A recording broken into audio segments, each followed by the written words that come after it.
O Cerrado consumido pelas chamas. O número de focos de incêndios já é maior que todo o ano passado. Nossas equipes mostram a situação crítica em várias regiões do estado. Mistério: depois de um parto, a mãe esperava ter gêmeos, mas recebeu apenas um bebê. A polícia entrou no caso. E o desfile dos ternos de Congo no encerramento da festa de Nossa Senhora do Rosário de Goiandira. A partir de agora, no Jornal Anhanguera, segunda edição.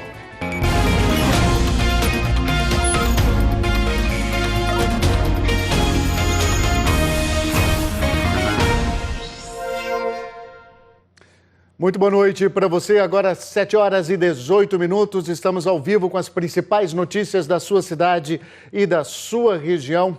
E o Jornal Anhanguera, segunda edição, começa falando de um recorde triste que o estado já bateu, segundo os bombeiros. Recorde de queimadas. Do começo do ano até hoje já foram quase 7.800 focos. 34% a mais que todo o ano passado. A situação é crítica no centro e no norte de Goiás também. Veja na reportagem de Marina Demore. Em Minaçu, no norte do estado, a cena é de assustar. O fogo começou nas matas ao redor da cidade e chegou bem perto das casas. Em Padre Bernardo, no entorno do Distrito Federal, o fogo se espalhou rapidamente depois que moradores tentaram fazer uma queimada de lixo controlada.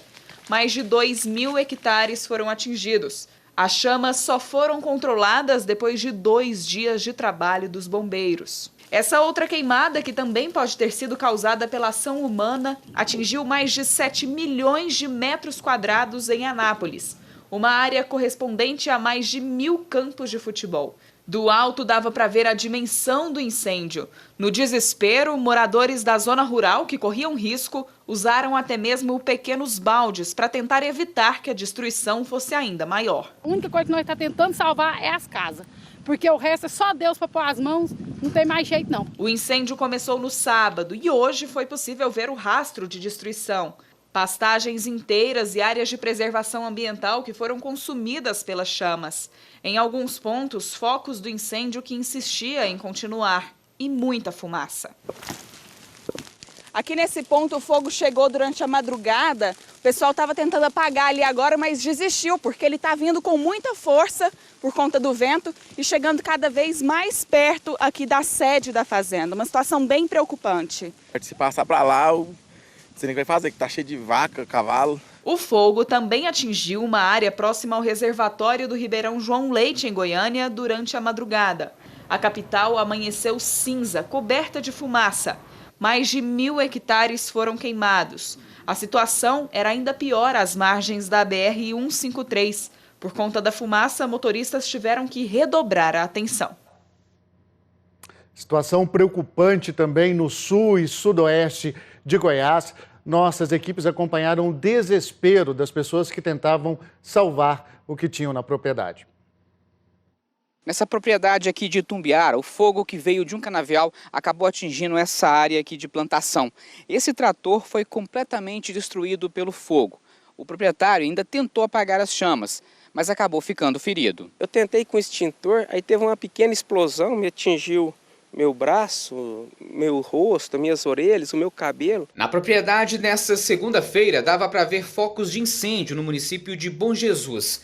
No domingo, uma queimada atingiu uma área de vegetação e também um canavial. No sábado, uma queimada às margens da BR-153 em Itumbiara, no sul do estado, se alastrou rapidamente. A BR-452 também foi atingida e as 2 rodovias federais precisaram ser interditadas. Na 153, um congestionamento de quase 2 quilômetros se formou. Em Jataí, no sudoeste goiano, o fogo atingiu propriedades vizinhas ao Parque das Emas. No começo do mês, outro incêndio no parque consumiu mais de 13.000 hectares. Já no setor Hermosa, cerca de 40 hectares de uma mata próxima ao Lago das Brisas foram consumidos pelo fogo. Já em Santa Helena de Goiás, pelo menos 3 focos foram combatidos pelos bombeiros. Um deles foi registrado às margens da GO 210. Os outros foram na GO 164 e na BR 452. Em Catalão, o fogo atingiu uma área de pastagem no bairro Pontal Norte. Segundo os bombeiros, as chamas atingiram uma área de aproximadamente 30 hectares. Em Indiara, cerca de 400 alqueires foram queimados em uma fazenda que fica a 9 quilômetros da cidade. Na zona rural de Edéia, 120 quilômetros de Goiânia, uma família se assustou quando o fogo chegou perto da casa. Quem tentou acalmar os parentes foi uma criança. Tia, vem pra cá, você não pode ficar com isso no olho. Tia! Galinha, tia, vai.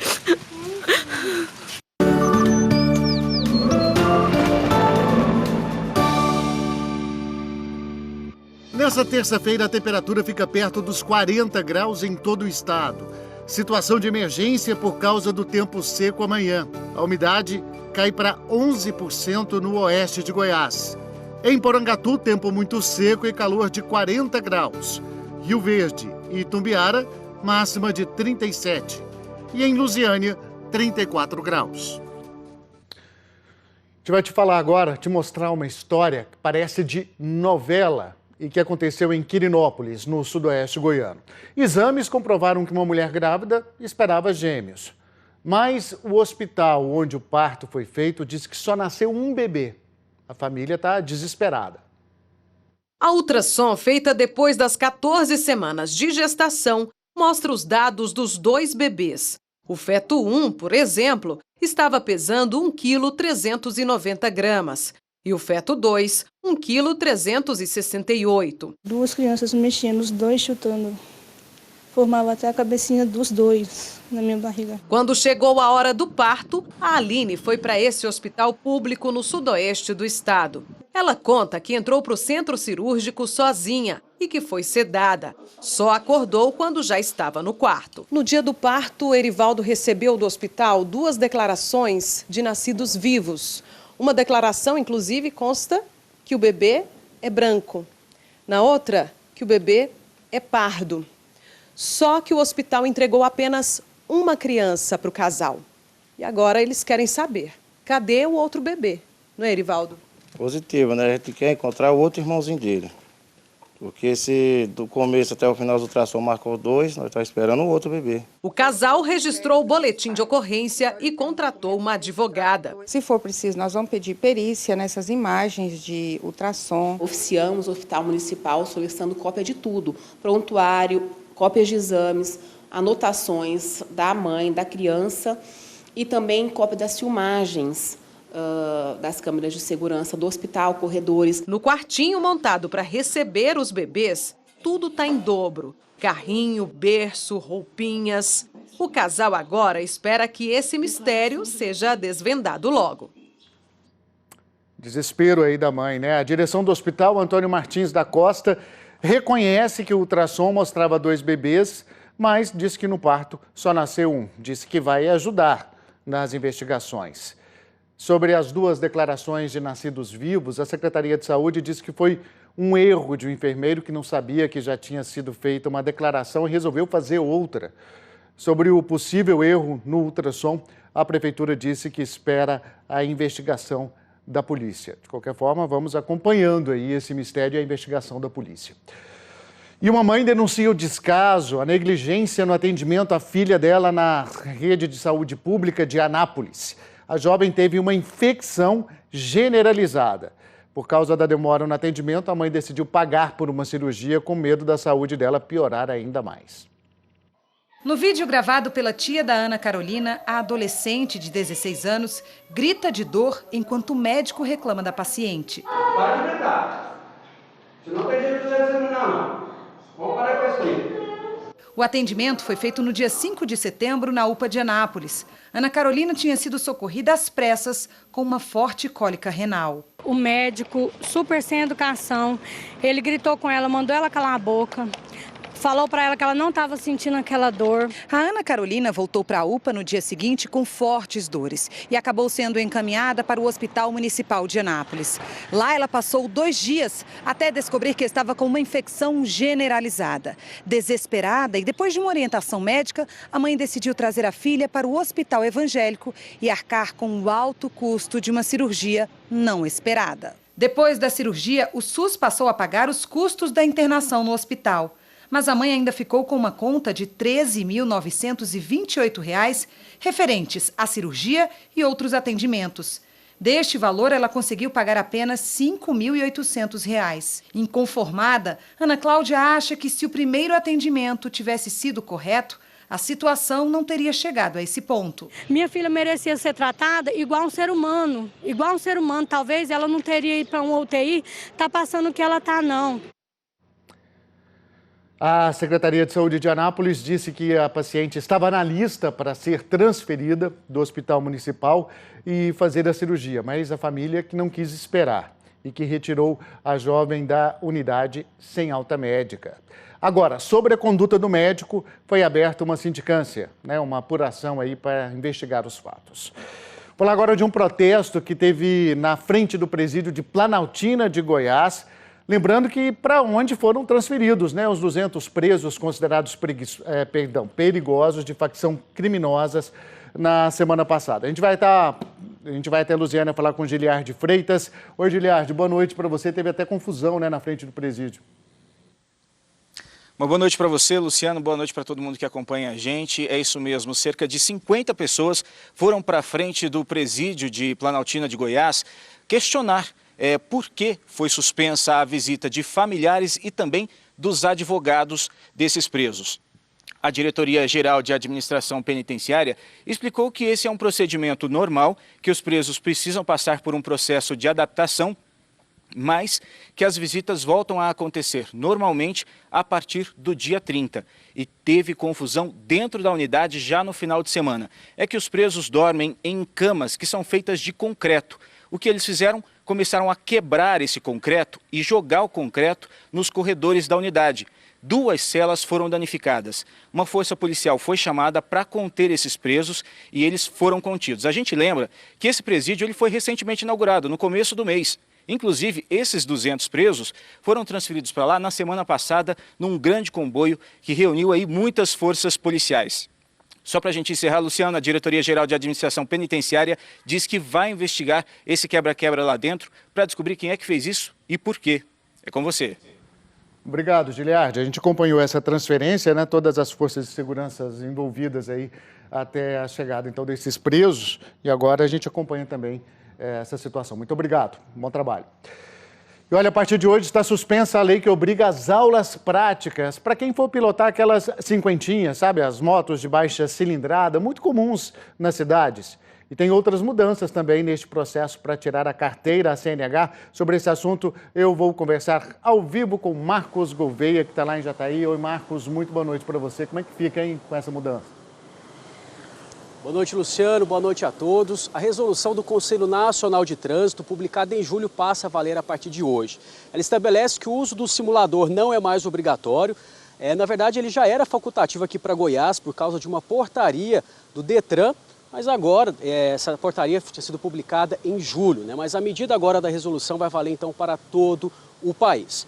A resolução também estabelece uma forma diferente para obter a ACC, que é a autorização de condução de ciclomotor, que são as motocicletas de até 50 cilindradas, as cinquentinhas. O candidato, durante um ano, ele não precisa fazer as aulas, nem teóricas nem práticas, ele pode diretamente fazer a prova. Mas se ele for reprovado, tem que fazer as aulas. Essa medida vale durante um ano. Em setembro de 2020, as aulas voltam a ser obrigatórias, mas com a redução de 20 para 5.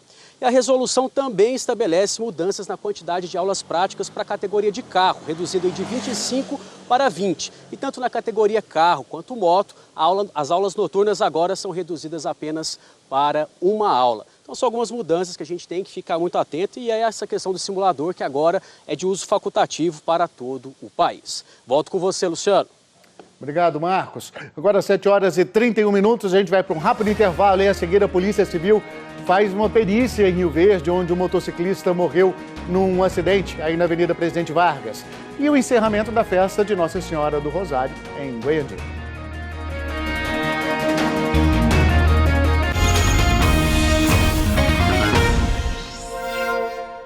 De volta, 7h33. Foi aberta hoje, inclusive foi feita uma perícia em Rio Verde sobre o acidente que matou um motociclista no começo do mês. A polícia quer esclarecer se o motorista que provocou o acidente estava participando de um racha. Os peritos foram em 2 pontos da Avenida Presidente Vargas, no centro de Rio Verde.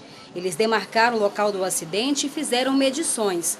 A polícia já sabe que o estudante Luiz Felipe Rezende, que dirigiu o carro, estava a quase 80 km por hora no momento em que bateu na moto em que estava Elísio Souza Neto, de 28 anos. O estudante fura o sinal vermelho e bate em cheio na moto. A vítima foi arremessada a 18 metros de distância. A batida foi na noite do dia 5 deste mês. O laudo pericial deve sair nos próximos dias e vai ajudar a polícia a saber se o estudante que provocou o acidente estaria participando de um racha. Nós estamos requisitando a perícia para a Polícia Técnica Científica no sentido de verificar a velocidade, mas também há outros elementos de prova, como provas testemunhais, outras circunstâncias também que ajudarão à conclusão da Polícia Civil acerca desse acidente, mas também o que antecedeu o acidente. Luiz Felipe Rezende foi preso na semana passada em Pontalina. Ele continua na casa de prisão provisória de Rio Verde. Bom, a defesa de Luiz Felipe Rezende Cruz diz que sempre esteve disposto a contribuir com a polícia e entende que a prisão preventiva foi um excesso. Disse ainda que vai comprovar que não houve o chamado dolo eventual, ou seja, a intenção de provocar o acidente e que ele prestou socorro à vítima e foi até a delegacia. O outro ocupante da moto, o Bruno de Almeida Gomes, estava internado no Hospital de Urgências de Santa Helena e ele teve alta ontem. Terminou agora há pouco em Goiandira, no sudeste do estado, a tradicional festa da Nossa Senhora do Rosário. Teve a cerimônia da entrega da coroa. Quem acompanhou foi o Alaor Rodovalho, que vai falar um pouquinho mais sobre essa festa para a gente, que mobilizou aí esses últimos dias, né, o Alaor? Muito boa noite para você.